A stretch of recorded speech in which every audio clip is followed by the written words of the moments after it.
Hi everyone. आज हम लोग एक नए टॉपिक लेटरल मैग्निफिकेशन को डिस्कस करेंगे।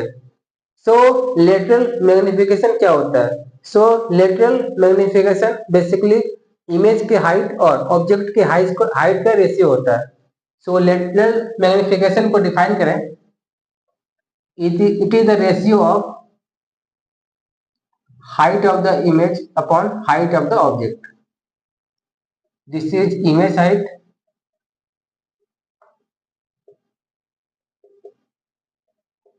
and this is object height.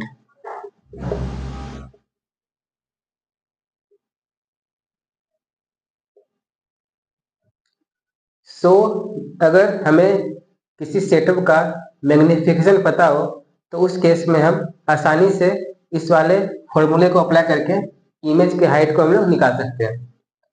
तो पहले हम लोग यहाँ पे जो इन केस ऑफ लेंस जो मैग्निफिकेशन का फॉर्मूला होता है उससे हम लोग डिराइव करते हैं।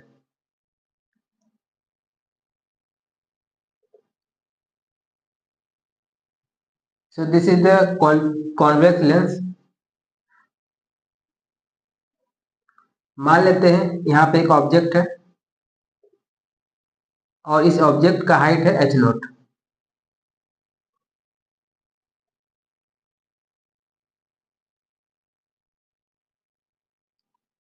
This point is O and optical center is P. This upper point is Q. तो हमें इसका इमेज निकालना है। तो इमेज निकालने के लिए जानते हैं मुझे दो रे चाहिए होता है। तो फर्स्ट रे को हम लोग parallel to the principal axis मानते हैं। अगर यह फोकस है तो जब कोई ray parallel to the principal axis जाता है तो वह फोकस से होके पास होता है। मुझे एक रे मिल गया, हमें चाहिए दूसरा रे। तो दूसरा रे को हम लोग पोल से पास कराएंगे।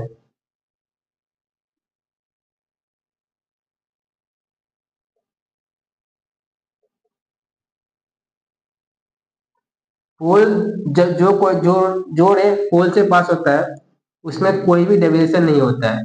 मतलब ये जो लाइन होगा यह एक स्ट्रेट लाइन होगा। इस पॉइंट को मान लेते हैं हम R एंड इस पॉइंट को मानते हैं S। तो अगर ये एंगल थीटा है तो ये एंगल भी थीटा हो जाएगा। यहाँ पे अगर ट्राइंगल QOP की बात करें, इन ट्राइंगल QOP जो टेन थीटा का वैल्यू हो जाएगा ये हो जाएगा OQ अपॉन OP। और इस वाले ट्रायंगल में देखें PRS। इन ट्रायंगल PRS इसमें जो टेन थीटा का वैल्यू होगा ये हो जाएगा RS अपॉन PR। तो इस हाइट ऑफ द इमेज को सपोर्टेड हम लोग HI से डिनोट कर रहे हैं। तो यहाँ पे हाइट ऑफ द ऑब्जेक्ट हम लोग डिनोट कर रहे हैं H0। तो चूंकि ये भी टेन थीटा है और ये भी टेन थीटा है तो इट मीन्स ये दोनों टर्म इक्वल होना चाहिए। तो ये सपोर्टेड इक्वेशन 1 है और ये equation 2। From 1 and 2 OQ upon OP should be equal to RS upon PR। OQ क्या है? OQ क्या है? हमारे ऑब्जेक्ट का हाइट। तो यहाँ पे देखो जो हाइट है अपवर्ड डायरेक्शन में है तो यहाँ पे विद साइन अगर वैल्यू पुट करें हाइट का तो ये हो जाएगा प्लस H0। OP क्या है? Object distance. अगर हम इस विद साइन करें ऑब्जेक्ट डिस्टेंस का वैल्यू तो ये हो जाएगा -U इक्वल टू RS क्या है? Height of the image. और चूंकि इमेज प्रिंसिपल एक्सिस के नीचे है तो इसका जो विद साइन अगर वैल्यू पुट करें ये हो जाएगा -HI। और PR है इमेज का डिस्टेंस और जो इमेज डिस्टेंस है यह अलाउंग द इंसिडेंट रे है। तो यहाँ पे जो V का साइन होगा ये होगा +V। तो यहाँ पे देखें जो मैग्निफिकेशन क्या होता है height of the image upon height of the object. तो यहाँ पे height of the image upon height of the object हो जाएगा V अपॉन U। तो इस तरह से जो लेंथ के केस में जो मैग्नीफिकेशन का फॉर्मूला होगा ये हो जाएगा v अपॉन यू। तो इस तरह से अगर हम मुझे मैग्नीफिकेशन निकालना हो तो उस केस में मुझे इमेज का डिस्टेंस और ऑब्जेक्ट का डिस्टेंस दोनों हमें पता होना चाहिए, तब हम मैग्नीफिकेशन उस केस में हम लोग निकाल सकते हैं। तो अब हम लोग इस पे बेस्ड कुछ न्यूमेरिकल्स को ट्राई करते हैं। तो हम लोग स्टेप बेस्ड एक न्यूमेरिकल को देखते हैं। तो मान लेते हैं यह एक कॉन्वेक्स लेंस है।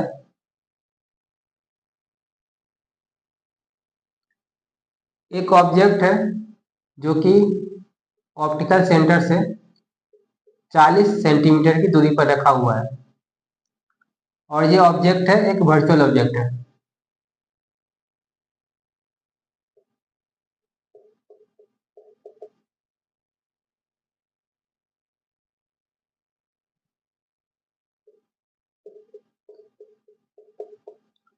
यहाँ पे जो ऑब्जेक्ट है यह वर्चुअल ऑब्जेक्ट है क्योंकि यह इंसिडेंट रे को एक्सटेंड करने पे बना है। तो मान लेते हैं ये जो ऑब्जेक्ट है इसका हाइट है 4 सेंटीमीटर और जो लेंस है इसका रिफ्रैक्टिव इंडेक्स है 1.5 और यह लेंस एयर में प्रेजेंट है। तो इस केस में मुझे बताना है जो इमेज का हाइट होगा यह क्या होगा। तो यहाँ पे जानते हैं इमेज का हाइट निकालने के लिए हमें पहले निकालना पड़ेगा मैग्नीफिकेशन, और मैग्नीफिकेशन निकालने के लिए हमें निकालना होगा, यहाँ पे u का वैल्यू पता है मुझे +40, मुझे v का वैल्यू निकालना है और v का वैल्यू निकालने के लिए हमें मिरर फॉर्मूला अप्लाई करना पड़ेगा। v का वैल्यू निकालने के लिए जो लेंस फॉर्मूला होता है उससे हमको अप्लाई करना पड़ेगा और लेंस फॉर्मूला अप्लाई करने के लिए मुझे फोकल लेंथ पता होना चाहिए। तो सबसे पहले हम यहाँ पे इसका फोकल लेंथ निकालते हैं। तो यहाँ पे देखो 1/f equal to n2 upon n1 minus 1/r1 minus 1/r2। यहाँ पे जो r का वैल्यू दिया है ये दिया है 10 centimetre.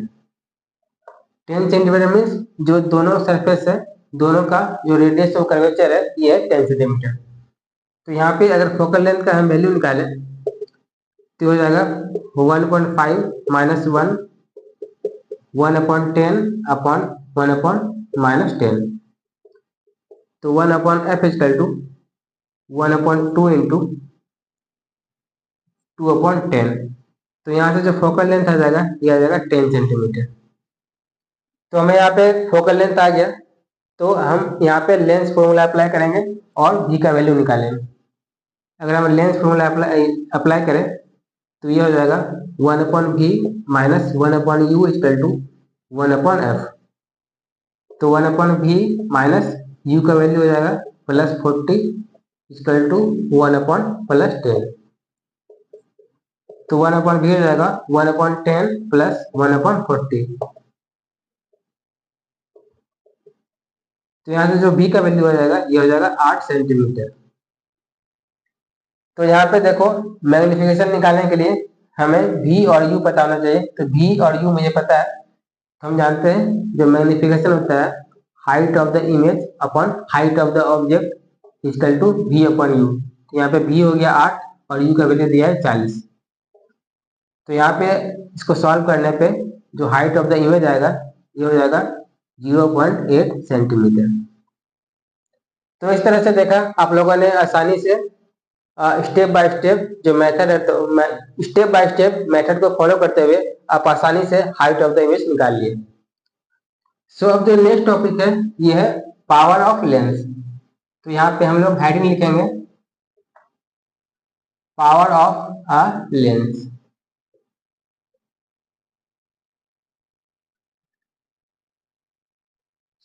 So power of lens क्या होता है, यह बेसिकली बताता है कि लेंस में कितना पावर है रे को डाइवर्ज करने का या फिर कन्वर्ज करने का। सो कोई लेंस जितना पावरफुल होगा वह जो इंसिडेंट रे है उसको उतना ही ज्यादा डाइवर्ज करेगा या फिर कन्वर्ज करेगा। So power of the lens को अगर हम डिफाइन करें, it is the tangent of angle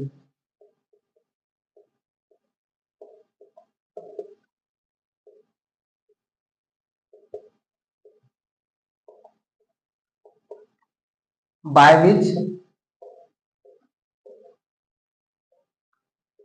it converges or diverges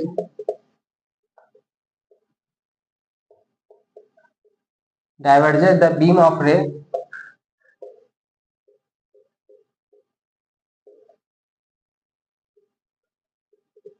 coming parallel to the principal axis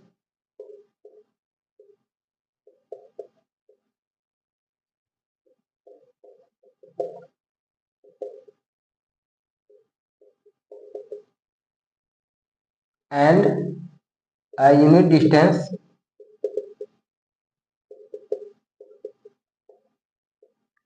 from the optical center.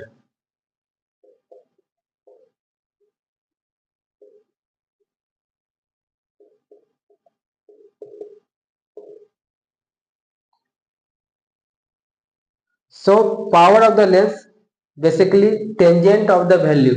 It means कोई इंसिडेंट रे अगर parallel to the principal axis आ रहा है और वह इंसिडेंट रे जो optical centre है उससे यूनिट डिस्टेंस पे है, तो वह इंसिडेंट रे जितना डेविएट करेगा आफ्टर रिफ्लेक्शन, तो उसका जो डेविएशन का 10 का वैल्यू होगा, सपोज दैट यह 30 डिग्री आया डेविएशन, तो 10-30 हो जाएगा उस लेंस का पावर। तो इसको अगर हम समझे अच्छे से, तो मान लो एक लेंस है,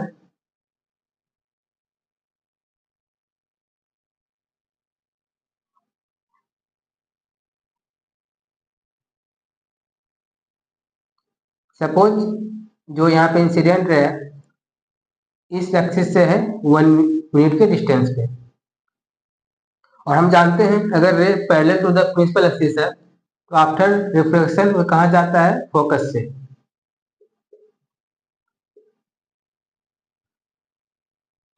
तो जो पावर होता है, तो यहाँ पे देखो जो इंसिडेंट रे है जो इसमें डेविएशन हुआ ये हो गया इस डेल्टा का। सो पावर क्या होता है, 10 ऑफ दिस डेविएशन, 10 डेल्टा का जो वैल्यू होगा वही इस लेंस का पावर हो जाएगा। तो यहाँ पे देखो ये रे, ये लाइन और ये लाइन पैरेलल है, अगर ये डेल्टा है तो ये भी डेल्टा हो जाएगा। तो यहाँ पे देखो अगर इसको मैं यहाँ से ज्वाइन करूँ तो ये एक ट्राइंगल बन जाएगा, और यहाँ पे जो ट्राइंगल है यहाँ पे 10 डेल्टा का वैल्यू हो जाएगा 1 अपॉन फोकल लेंथ। तो इस तरह से जो पावर ऑफ द लेंस होता है ये होता है 1 upon focal length of the lens.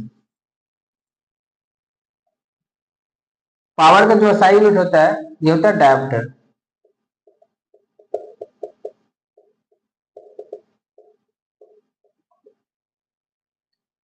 यहाँ पे देखो अगर यह कॉन्वेक्स लेंस है, इस केस में जो फोकस होगा, जो फोकल लेंथ होगा ये होगा पॉजिटिव। अगर ये कॉन्केव लेंस होगा उस केस में जो फोकल लेंथ होगा निगेटिव होगा। तो अगर कन्वर्जिंग लेंस है, अगर कन्वर्जिंग लेंस है तो जो पावर होगा ये होगा पॉजिटिव। अगर डाइवर्जिंग लेंस है तो यहाँ पे जो पावर होता है ये होता है नेगेटिव। तो इस तरह से अगर मुझे क्वेश्चन में अगर पावर नेगेटिव दिया है इट मीन्स जो लेंस है वो कॉन्केव लेंस है, अगर पावर पॉजिटिव दिया है इट मीन्स जो लेंस है का जो नेचर है वो होगा कॉन्वेक्स लेंस। तो इस तरह से हम लोग ने देखा जो पावर होता है ये simply reciprocal of the focal length. तो हम लोग इस पे कुछ बेसिक न्यूमेरिकल देखते हैं, उसके बाद हम आगे का टॉपिक देखेंगे। तो मान लो एक कॉन्वेक्स लेंस है और इसका फोकल लेंथ है 10 सेंटीमीटर। तो हमें निकालना है इसका पावर क्या होगा। तो हम जानते हैं जो पावर होता है 1 अपॉन फोकल लेंथ होता है, और in case of convex length जो फोकल लेंथ होगा ये होगा positive sign, with positive sign. तो यहाँ पे जो फोकल लेंथ लिखेंगे ये लिखेंगे +10। और हम जानते हैं अगर इसे हम साइन यूनिट में लिखना होगा तो यहाँ पे मुझे इसको डिवाइड करना पड़ेगा 100 से। तो यहाँ पे जो पावर हो जाएगा ये होगा 10 डायोप्टर। अगेन दूसरा एग्जांपल लेते हैं, इसमें हम लोग कॉन्वेक्स की जगह पे कॉनकेव लेंस लेते हैं। इसका फोकल लेंथ आप मान लो है 20 सेंटीमीटर। हमें निकालना है इसका पावर क्या होगा। पावर क्या होता है, 1 अपॉन फोकल लेंथ। हमें SI यूनिट में निकालना होता है इसका पावर, तो इसके इसमें जो फोकल लेंथ हो जाएगा ये हो जाएगा 0.2 मीटर, और इसका जो पावर हो जाएगा ये हो जाएगा 5 डायोप्टर। और यहाँ पे इसका फोकल लेंथ निगेटिव होगा, तो हम यहाँ पे निगेटिव साइन पुट करेंगे, तो इसका जो पावर हो जाएगा ये हो जाएगा -5 डायोप्टर। तो इस तरह से अगर आपको फोकल लेंथ पता हो, आप आसानी से 1 अपॉन फोकल लेंथ करके आप उसका पावर निकाल सकते हो। तो अभी हम लोगों ने जो पावर का फॉर्मूला पढ़ा वो क्या था, एक इंडिविजुअल लेंस अगर दिया हो, अगर हमारे पास मल्टीपल लेंस अगर कांटेक्ट में रखा हो, उस केस में अगर हमें इक्विवेलेंट उसका पावर निकालना है या इक्विवेलेंट फोकल लेंथ निकालना है, तो उसमें कैसे निकलेगा ये हम लोग अब डिस्कस करेंगे। तो यहाँ पे हेडिंग लिखेंगे, थीन लेंस इन कॉन्टैक्ट।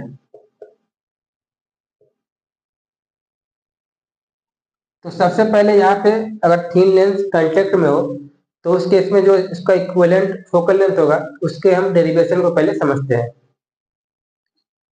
तो यहाँ पे आप मान लो हमारे पास एक कॉन्वेक्स लेंस है,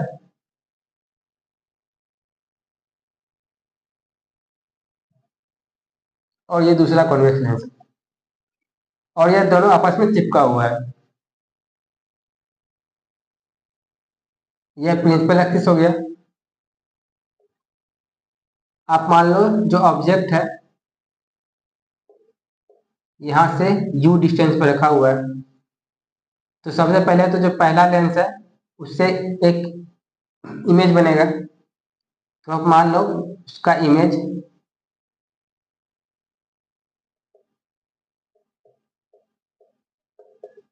कुछ यहाँ पे बन रहा है।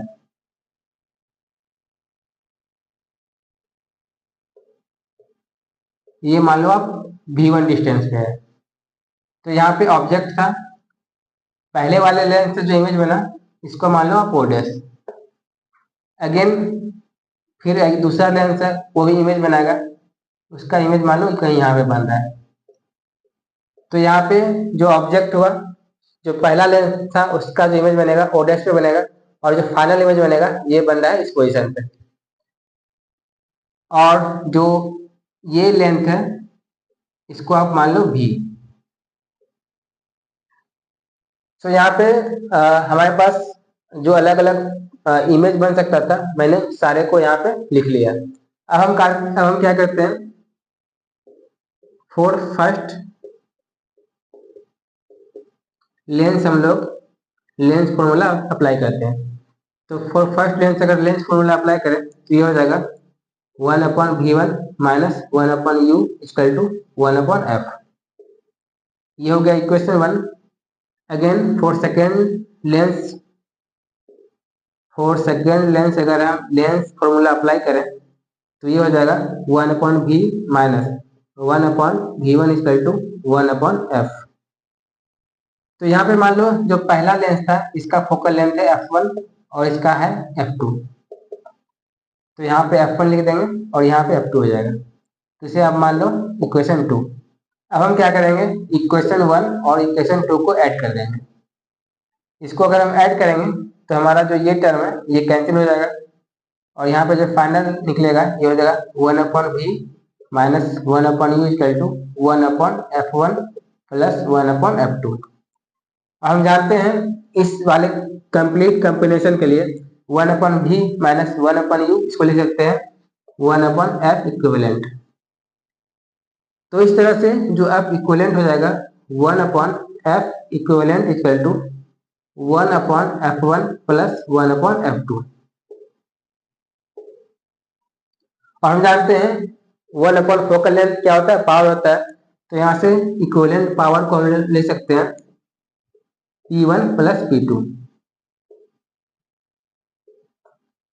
तो इस तरह से अगर हमें मल्टीपल लेंस दिया हुआ हो और उसका मुझे इक्विवेलेंट फोकल लेंथ निकालना हो तो हम सिंपली क्या करेंगे, one upon F equivalent equal to summation of one upon F one plus one upon F two से लेकर जितने भी लेंस है सारे को हम लोग सम कर देंगे और वहां से हम लोग एफ इक्वलेंट का वैल्यू निकाल सकते हैं। अगर पावर निकालना हो तो उस केस में जितने भी लेंस है सारे के पावर्स को हम अगर ऐड कर दें तो हमें नेट पावर उस कॉम्बिनेशन का पता चल जाएगा। सो अभी जो हमने डिस्कस किया नेट या फिर इक्विवेलेंट फोकल लेंथ का फॉर्मूला, उस केस में क्या था, लेंस कांटेक्ट में था। अगर दो लेंस अगर किसी डिस्टेंस डी पे रखा हुआ तो उस केस में इक्विवेलेंट फोकल लेंथ क्या होगा, उसके फॉर्मूला को हम लोग देखते हैं।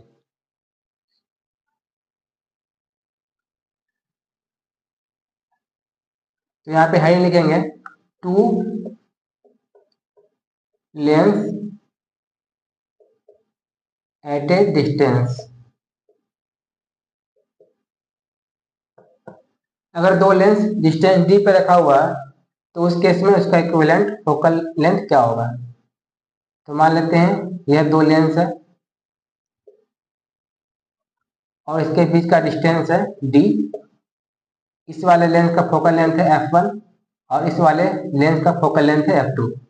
तो इस केस में अगर डायरेक्ट हम इसका रिजल्ट लिखें तो ये होता है 1 upon F equivalent equal to 1 upon f1 plus 1 upon f2 minus D upon f1 f2। तो इस तरह से जो इक्विवेलेंट फोकल लेंथ अगर हमें इस कॉम्बिनेशन में निकालना हो तो उस केस में हम लोग 1 upon f1 plus 1 upon f2 minus D f1 f2 इस वाले इक्वेशन को सॉल्व करके हम लोग इक्विवेलेंट फोकल लेंथ निकाल सकते हैं। सो अब हम लोग एक नेक्स्ट क्वेश्चन देखते हैं। तो इसमें क्या है, हमारे पास तीन लेंस दिया हुआ है।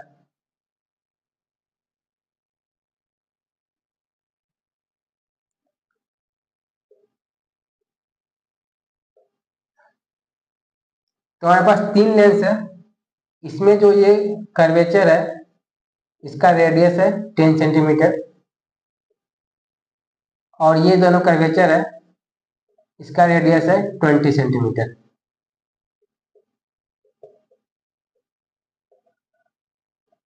और इसका जो रिफ्रैक्टिव इंडेक्स है ये 3/2, 6/5 और 8/5।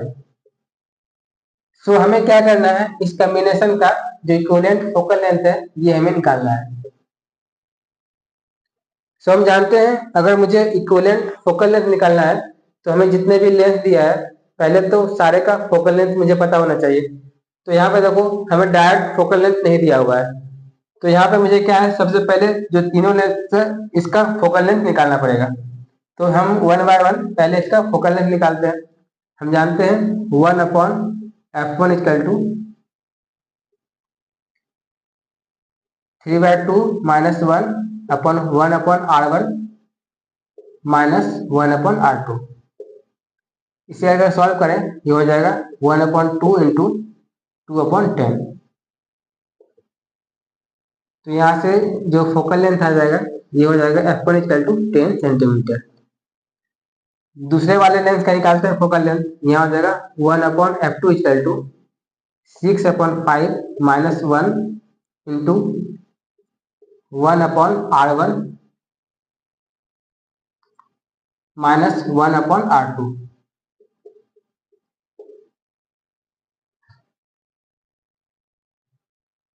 तो यहाँ पे अगर इसको सॉल्व करेंगे तो यह हो जाएगा 1/5 इंटू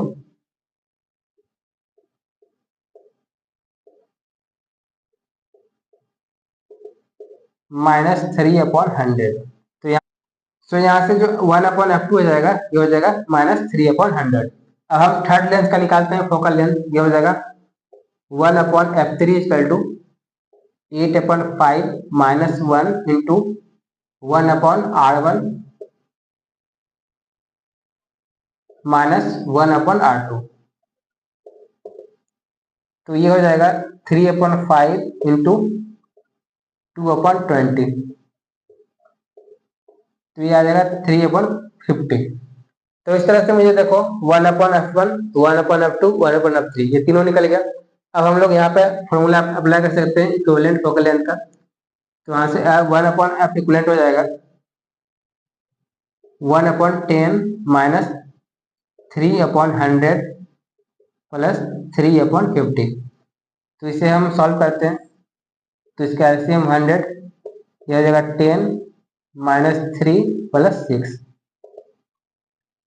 तो ये हो जाएगा 13/100।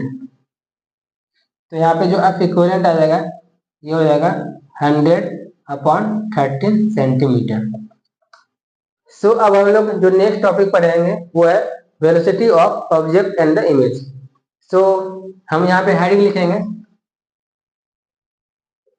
Velocity of object and image.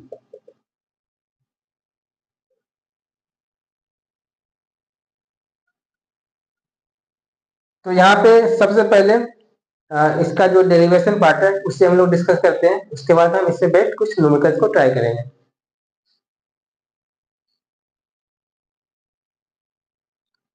तो यहाँ पे क्या है,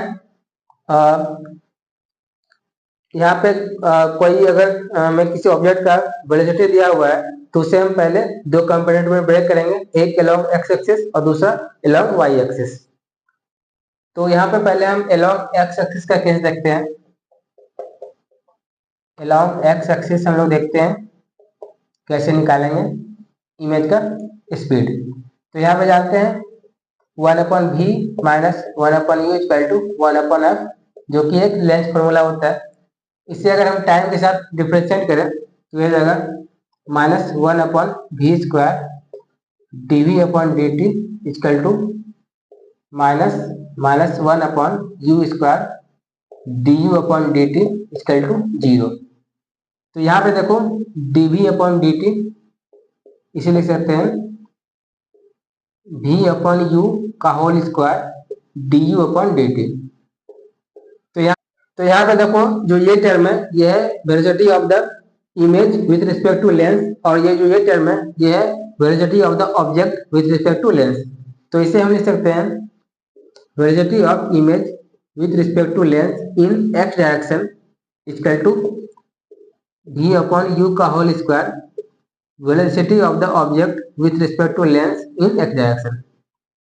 तो हम लोग इस वाले फॉर्मूले को अप्लाई करके अलोंग एक्स के डायरेक्शन में हम लोग वेलोसिटी का कंपोनेंट निकाल लेंगे।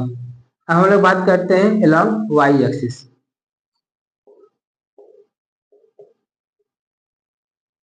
सो अलोंग वाई एक्सिस निकालने के लिए हम लोग मैग्निफिकेशन वाला फॉर्मूला को अप्लाई करेंगे। तो हम जानते हैं magnification equal to image height upon object height equal to v/u। तो यहाँ पे इसको ले जाते हैं image height equal to v/u into object का हाइट। इसे हम टाइम के साथ अगर डिफरेंशिएट करें तो ये हो जाएगा dhi/dt equal to v/u dh0/dt। तो इसे लिख सकते हैं velocity of the image along y direction equal to v/u into velocity of the object along y direction. तो यहाँ पे आप इस फॉर्मूले को अप्लाई करके along x के डायरेक्शन इमेज का वेलोसिटी निकाल सकते हो, और in the y direction velocity of the image निकालने के लिए आप ये इक्वेशन को अप्लाई कर सकते हो। तो इस तरह से हमारे पास along x और y डायरेक्शन कंपोनेंट आ गया वेलोसिटी का। अब हम उससे उसका रिजल्टेंट निकालना हो तो हम उसका वेक्टर सम करके उसका रिजल्टेंट निकाल सकते हैं।